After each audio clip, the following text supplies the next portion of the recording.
LeBron fans are very dangerous. To the point, ex-LeBron fans are starting to see it. Let's get into this video. I'm a back-to-back. I would give him some. Welcome back to the channel. This is Honest Adonis 2. Only 4 players in the past 26 years of basketball have 2 finals MVPs that came from a back-to-back.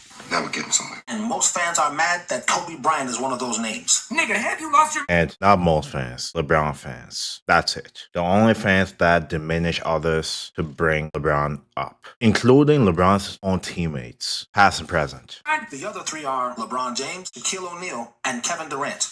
Wait, what are you saying? Well, I'm not saying Kevin Durant makes your team overpowered like many members of the Eastern Conference Playoffs podcast syndicate have said. Y'all won our championship, but it was lame as for 4 or 5 years. There was a media run, and there was a hype train of a franchise running through, which were the Warriors. And that was KD doing that.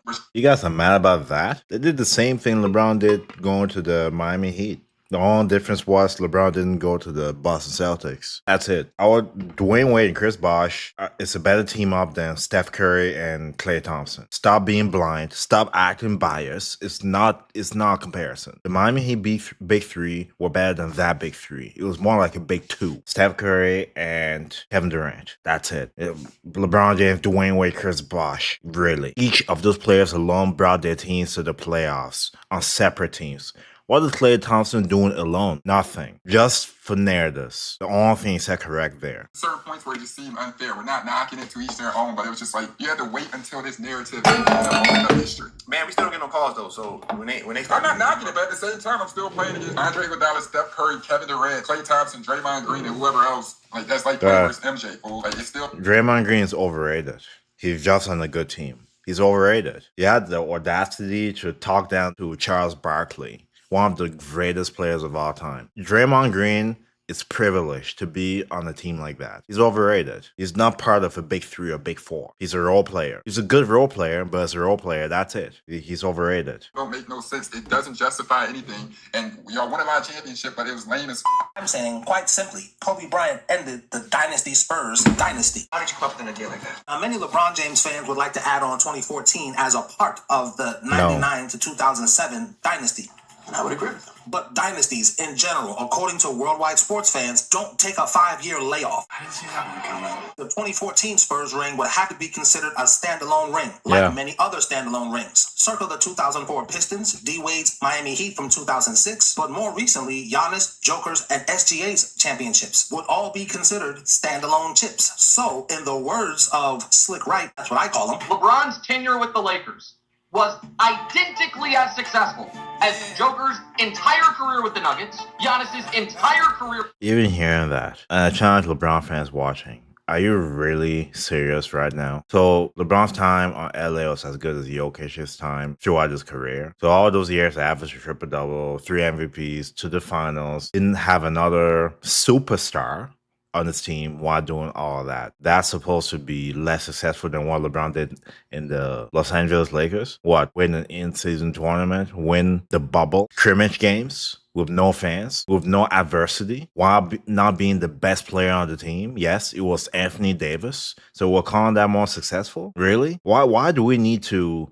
not only diminish other players, but lower the standards of what great is? Because we're using the metrics LeBron fans like, stats. Statistically, how can you say that? Accomplishments wise, how can you say that? Anyway, you guys kill me. With the Bucks, Shea's entire career up to this point with the Thunder. All of those won 1 title, made 1 other conference finals, and that's the team's success level. So a standalone ring is a standalone ring. Joker, Giannis, SGA, and LeBron James Lakers. There's nothing wrong with that. I'm just curious, what dynasty did you end? I'm curious what. I'm trying to think about this. The Warriors dynasty ended by itself. Well, Kawhi Leonard ended that. And then before that, the Miami Heat. The Spurs ended that dynasty. The Lakers, Dallas ended that. I'm trying to think. I'm trying to go back. And then Kobe ended the Spurs one, for sure, in 2008. And the Miami Heat ended, well, Boston. I wouldn't really call it a dynasty. Anyways. What makes you so curious? What did you say, boy? Calm down, Butch. No offense given. I'm taking. Not what dynasty did you face, like has been the narrative over the past 8 or 9 years or so, but what dynasty did you end? For example, while we're on the 2014 Spurs, they ended LeBron James' Miami Heat Said it first.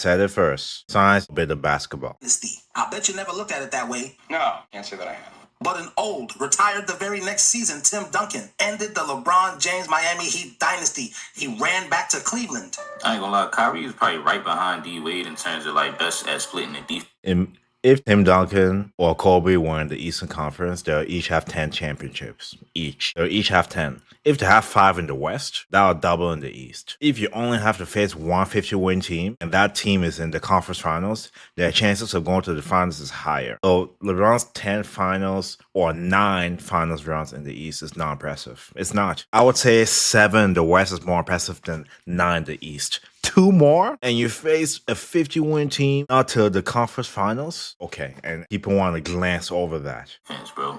Like, I got D-Wade number 1, but right after that, Kyrie, bro. It's crazy at that. Kyrie is, like, literally so elite at so many things, and this is one of the reasons why people say that he's the most skilled player of all time, because he can do so many things, like, at an elite level. Like, he's probably top 2, top 3 at the most different categories and aspects of the game than anybody else. There's so many things that you can learn in his game. Look, bro, split the double team, to split the defense. I always wonder, how can you master something like this? How does one master, like, splitting the defense like this so effortlessly? That's another thing, is that, like, he's doing it effortlessly, for real. It's almost like it's something that he's looking for, and when he finds it, it's automatic, and I just can never figure. LeBron had this guy on his team. Oh, it doesn't have help. Okay, LeBron fans, I'll be embarrassed to be one. I'm not gonna lie, and I used to be one before the decision. I used to be, and now I'm the lies, and I'm seeing a pattern. A lot of people used to be LeBron fans, and now they see what narratives they're trying to force down our throats. It's all a lie. It's all a lie. It's all a lie. Figure out what is the ball handler like looking for real, because you can see that it's a science to it. And like I said, bro, for him to be this elite at splitting the double team, it just highlights like all the little things that he's able to do so well that make him just a complete basketball player for real. What are some other names that guys that are good at splitting the defense though, bro? It was crazy. It's so surgical. It's like every single time. Like once he got you, like it's too late, bro. Like once he got you, bro. And it's like he's straight to the rim. It don't matter what angle he got to finish at. It don't matter how tall the defender is. That's tough, bro. Tough finish on Porzingis. It's like, bro, just like madness. It's foolproof, bro. This is just mastery of the game, bro. Another example of just how this man just mastered the game, fam. Like this shit is unguardable. It makes you so, especially when, like once he get downhill, it's really gonna be an automatic finish for it. How do you stop that? This to break down the defense, set up his teammates and stuff like that. Then people be surprised, make it seem like it's just a coincidence that he won a championship, and probably the hardest championship in history. Like they had. And he schooled Curry in that final. Schooled him. Like it's a coincidence. But then they watch a video like this for real and just like act like it's a coincidence. There's literally hours of footage of just him splitting the defense. Look, like finish with the left. I'm telling you, like he gonna finish in any type of way that's necessary. Like, cause once he split the defense, it's already too late. Like it's really damn near like a fast break. Either hand, no matter where I'm at, I'm gonna finish at the rim. How can you even guard that, bro? You can't.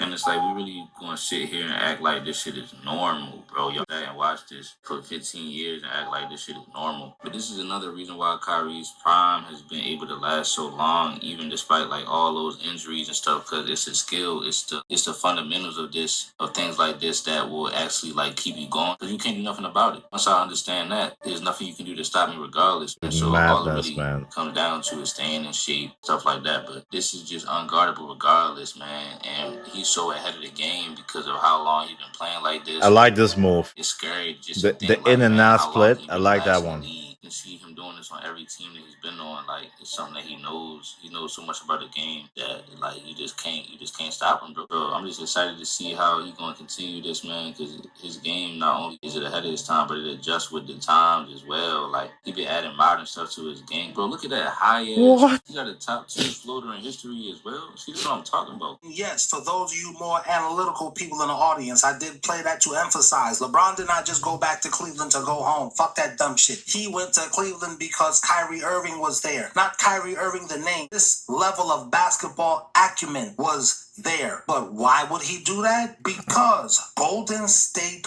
was coming. If you didn't hear him, because he's talking kind of low a little bit. The Miami game. The Miami game. This is May 13th, 2013. Okay. Steph Curry and the Warriors have not arrived yet. LeBron James and the Heatles, that's a play on word, the Beatles. Not 1, not 2, not 3, not 4, not 5, none. 2. Stop pretending you don't know what it is, LeBron James fan over there in the corner listening. Your bitch ass. They are, in everybody's mind, the incumbent dynasty. They're winning this year in 2014. Just like everybody knew, they're winning in 2011. That shit ain't happening. It always comes down to some grind, grit, slug it out type of thing. You say you're not surprised. Has this been something that's developed over the year, or did these guys have it starting October? Well, that's a great question. I think they had it, but it was in its early stages. I think it gets birthed through adversity, through being on the road, through practice, through coming in early. All of those moments, the rookies the day after the draft, last year rookies with them, the veterans here after Labor Day, practicing, losing game, winning games, guys not making the All-Star team, guys not getting Sixth Man of the Year, executive not getting Executive of the Year, probably our rookies not getting the recognition they deserve. All of those things come into play, and it's a tied together group. And what we're realizing is foundation was laid even last year in the middle of a 23-win season. This man said a 23-win season. Yes, led by Steph Curry. Hold on, let me just put some context in it, because LeBron fans love context when it's proving why LeBron James lost and why you won. Legit, it's a cancerous fan base. A cancerous fan base. I don't know why. The only fan base that is different is the LeBron James fan base. Modern LeBron James fans. Not so much the ones that were fans before he left to go to Miami, the ones after. Really different fan base. You for sure haven't not heard that before. No, Steph Curry didn't play every game in 2011, 2012 due to the weakness of his ankles and the frustrations of that, which, to add some more context, is part of why Steph Curry and Klay Thompson was on the trading block for Chris Paul. Wait a minute. Wait a minute. Oh, wait. First of all, you're not going to speed past that like you didn't just say what you just said. I'll let you do your own research on that. Shout out to you Gen Xers and basketball hooping millennials who already knew that. Shout out to the millennials, by the way. I got to make that distinction, especially the millennials raised by Gen Xers. Shout out to y'all are in effect, and I know y'all is not with this LeBron James bullshit. Let's keep going though. I'm saying all this to say the Warriors were not this juggernaut from the beginning when LeBron James saw them in 2015, because LeBron already was seeing them in 2012, 2013. He was sitting back watching. Listen, let me explain this right quick. This is the thing I can say about LeBron James. He's very intelligent, but in a Oh, LeBron fans, you like that, do you? Like that. Like this part of the video. manipulative way. A manipulator sits back, reads the defense, reads the offense, and figures out, okay, let me throw a glass of water on the floor so that somebody needs to come in, wipe the water off the floor. Then that way we get like a nice TV timeout that'll give us 2 or 3 minutes. Good cornermen will do that. LeBron would be the type to do that too. You would be the type. You come in after being swept with a cast on. Oh, I was playing hurt the whole finals. This is perfect. A perfect description on what things he does. The antics. That's him for sure. Oh my god, why is fracking even on? Okay, stop, please. Excuse me. They'll see the fighter getting beat. They won't throw in a towel. They'll do something else just to give us some extra minutes so we can put some smelling salts in there. Slap him and wake him up, because damn, he hitting you with that jab. Throw your hands. Goodness gracious, he's whooping your ass, but that's okay. You don't say that as a cornerman to your fighter, but you can see it because you're watching the scene. Now, you see LeBron fan, you see how I just gave LeBron some credit? I don't like that. That's like that. He won't embrace his inner Darth Vader. The thing about Jeter and the Yankees, we accepted being the evil empire. What, nigga? I'm taking in blood, bitch. Brooklyn. I am not from New York City. I'm just saying, nigga, that's the sentiment you gotta have out here in sports with these niggas, bro. I'm finna conquer on you, bitch.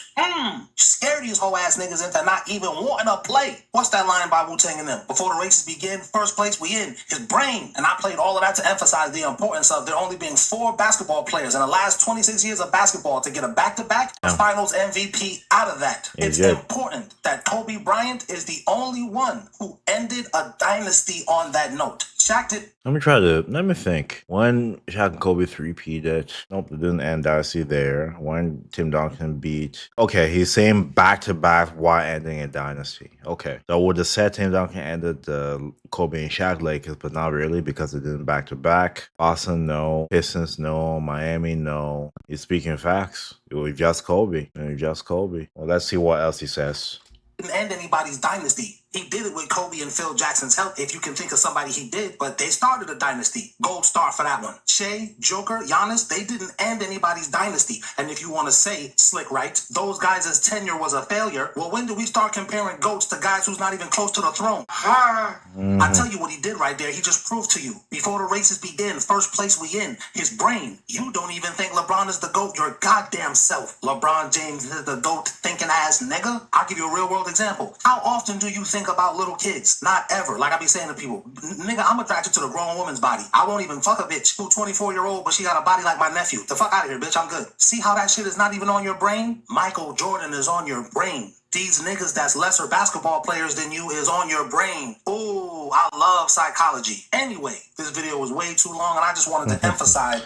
Great video, my man. Great video. So this person is Honest Adonis 2. Make sure to check him out. Let me know your thoughts in the comment section. And thank you so much for reacting with me. Stay tuned for more videos. God bless.